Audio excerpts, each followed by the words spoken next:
अनीश रोज की तरह कब्रिस्तान में सफाई का काम कर रहा था, लेकिन एक आवाज से वो रुक गया। ये आवाज आ तो बहुत धीमी रही थी, पर थी बहुत पास से। अनीश ने अपना झाड़ू रोका तो फोन की आवाज भी रुक गई। उसने पॉकेट से अपना फोन निकाल के देखा, उस पर कोई कॉल या मैसेज नहीं था। आसपास देखा तो पूरे कब्रिस्तान में कोई और नहीं था जिसका फोन बज सके। उसने इन चीजों को ज्यादा तवज्जो ना देते हुए अपना काम फिर से शुरू किया तो फोन फिर से दोबारा बजना शुरू हुआ। अनीश फिर रुका। उसने चारों तरफ देखा और अब जोर से चीखा, कौन है? क्या चाहिए? क्यों रोज रोज मुझे इस तरह से परेशान करते हो? अनीश ने अपनी बात खत्म भी नहीं की थी कि पीछे से उसके कंधे पर किसी ने हाथ रखा। चौंक कर अनीश पलटा तो देखा पढ़ा लिखा अच्छे कपड़ों में चश्मा पहने एक आदमी खड़ा है। अनीश ने उसको ऊपर से नीचे तक देखा और उसे लगा कि शायद यही था जिसका फोन बज रहा था।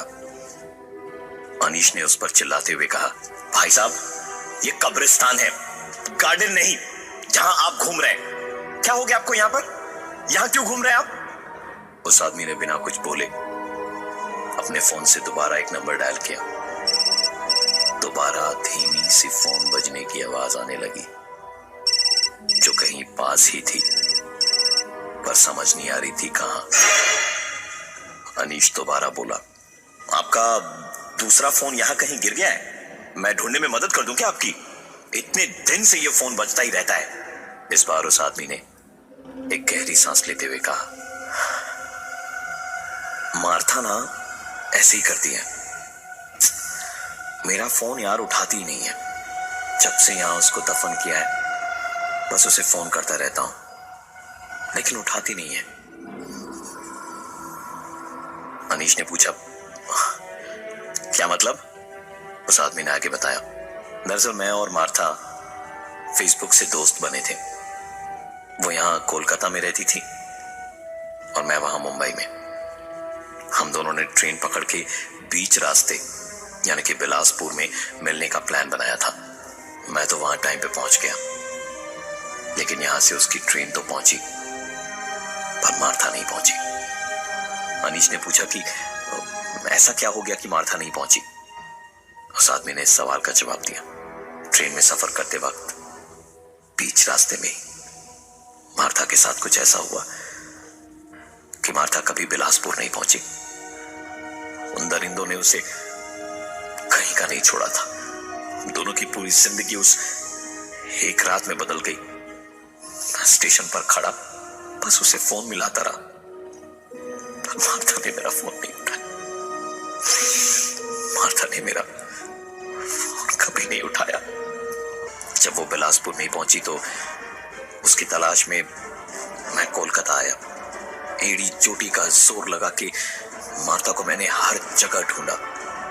पूरे 3 हफ्ते ढूंढने के बाद मार्था मुझे एक मेंटल असाइलम में मिली। वहां जाके जब मैंने अपनी आंखों से मार्था को देखा तो उसे बुलाकर सिर्फ उसके सामने मैंने अपनी ट्रेन की टिकट रख दी। मार्था ने कुछ देर उस टिकट को देखा और उसके बाद उसकी आंखों से पानी छलक गया। मुझे देखकर भागती हुई वो अंदर चली गई। मैंने यानी कि विंसेंट ने उसके पीछे से उसे पुकारता रहा। मैं दरवाजे तक भी भागा, लेकिन अंदर जाने की परमिशन तो आसान नहीं थी। मैंने मार्था को दोबारा बुलवाया, मेंटल असाइलम वालों से बात की, उन्हें अपने बारे में बता के मार्था के साथ बैठा और साफ साफ उससे कहा, क्यों ऐसे भाग रही हो? जो भी हुआ उसमें तुम्हारी कोई गलती नहीं थी। तुम भी अकेली हो, मेरा भी इस दुनिया में कोई नहीं है। मैं पेशे से साइकियाट्रिस्ट हूं। इतना तो जानता हूं कि तुम पागल नहीं हो। अब रोना धोना छोड़ो और जो कुछ भी हुआ उसे पीछे छोड़कर मेरे साथ चलो। मैंने सारी फॉर्मेलिटीज पूरी की और उसे उस मेंटल असाइलम से बाहर निकाला। जिंदर इंदो ने मेरी मार्था को इस हाल में पहुंचाया था। मैंने उनके खिलाफ उसके साथ मिलकर केस किया। मार्था की देखभाल की और केस की सुनवाई के बाद मार्था को लेकर मुंबई शिफ्ट होने की पूरी तैयारी भी कर ली थी। जजमेंट के ठीक 3 दिन पहले मुझे बहुत ही अर्जेंट काम से मुंबई जाना पड़ गया। मैं जाना नहीं चाहता था पर काम बहुत जरूरी था। मेरे मुंबई और उधर कोर्ट में जजमेंट आने के बाद मार्था पूरी तरह से टूट गई थी। मैंने उसे कहा कि तुम नेक्स्ट फ्लाइट पकड़ो और यहां आ जाओ। मैं वापस वहां जाकर सारा लगेज वगैरह ले आऊंगा नेक्स्ट वीक। बहुत बड़ी जंग हार चुके थे हम और इंसाफ भी नहीं मिला था। इन सब के बावजूद एक नई जिंदगी के बारे में सोच के खुश थी मार्था। भले ही कुछ और ना सही, लेकिन मेरे साथ अपनी जिंदगी का सोच के ही बहुत खुश थी।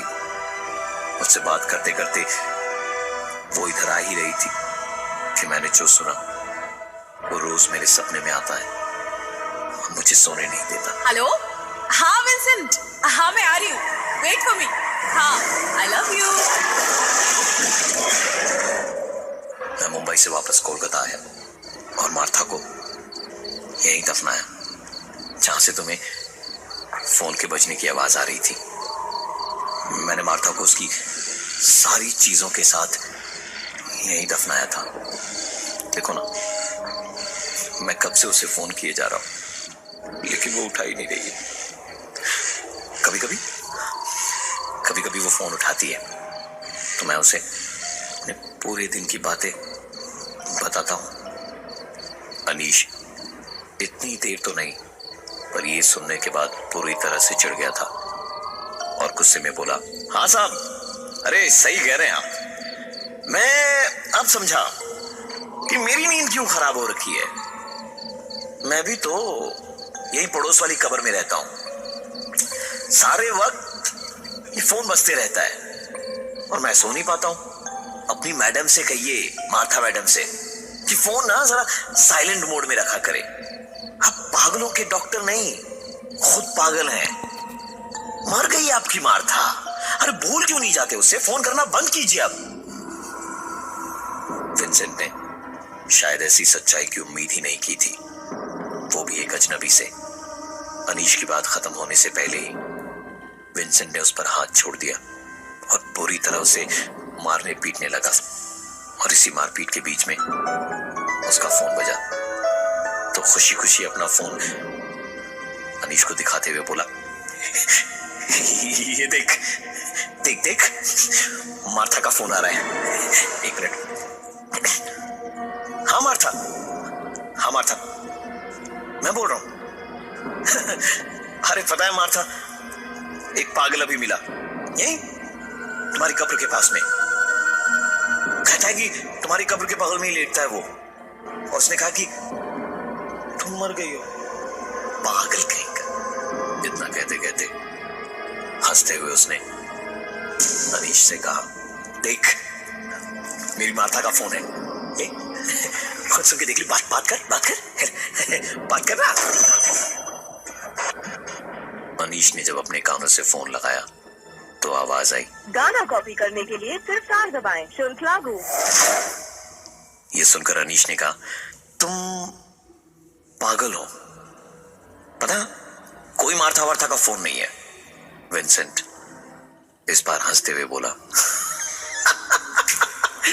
हाँ तुम्हें तो कुछ और ही सुनाई दिया होगा, है ना? क्योंकि मार्था को सिर्फ मैं सुन सकता हूं, कोई और नहीं।